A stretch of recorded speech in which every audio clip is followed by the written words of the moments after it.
ଘରୁ ଉଦ୍ଧାର ହେଲା ଅଭିନେତ୍ରୀ ନୂର ମାଲବିକା ଦାସଙ୍କ ପଚାସଢ଼ା ମୃତଦେହ, ଜୀବନ ହାରିଥିବା ସନ୍ଦେହ। ଆସନ୍ତୁ ଜାଣିବା ଏହାର ସର୍ବିଶେଷ ଖବର ବିଷୟରେ। ସିନେମା ଦୁନିଆରୁ ଏକ ଦୁଃଖଦ ଘଟଣା ସାମ୍ନାକୁ ଆସିଛି।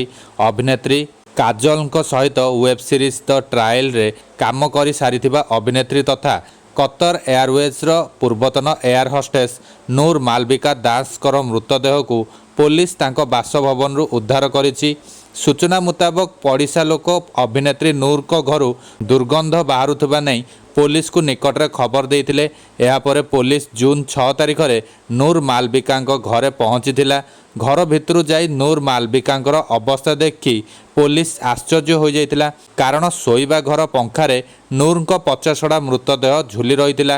ଏହାପରେ ନୂରଙ୍କ ମୃତଦେହ ପୋଲିସ ଉଦ୍ଧାର କରି ବ୍ୟବଚ୍ଛେଦ ପାଇଁ ପଠାଇ ପରିବାର ଲୋକଙ୍କୁ ଏ ସମ୍ପର୍କରେ କହିଥିଲା।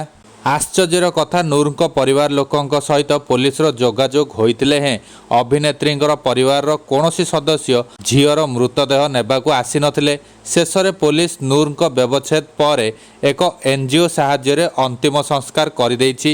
ପ୍ରାଥମିକ ତଦନ୍ତରୁ ଜଣାପଡ଼ିଛି ନୂର ତାଙ୍କ କୋଠରରେ ଜୀବନ ହାରିଦେଇଛନ୍ତି। ହେଲେ ସେ କେବେ ଆତ୍ମହତ୍ୟା କରିଥିଲେ ତାହା ଖବର ଲେଖା ହେଲା ପର୍ଯ୍ୟନ୍ତ ସ୍ପଷ୍ଟ ହୋଇନାହିଁ। ମାଲବିକାଙ୍କର ପୈତୃକ ଘର ଆସାମ। ସେ ଅନେକ ହିନ୍ଦୀ ସିନେମା ଓ ୱେବ୍ ସିରିଜରେ କାମ କରିଛନ୍ତି। ଏହି ସିନେମା ମଧ୍ୟରେ ତିଖି ଚଟନି, ଜଘନ୍ୟ ଉପାୟ, ଚରମ ସୁଖ ଭଳି ସିନେମା ଓ କିଛି ୱେବ୍ ସିରିଜରେ କାମ କରି ସେ ଲୋକଲୋଚନକୁ ଆସିଥିଲେ।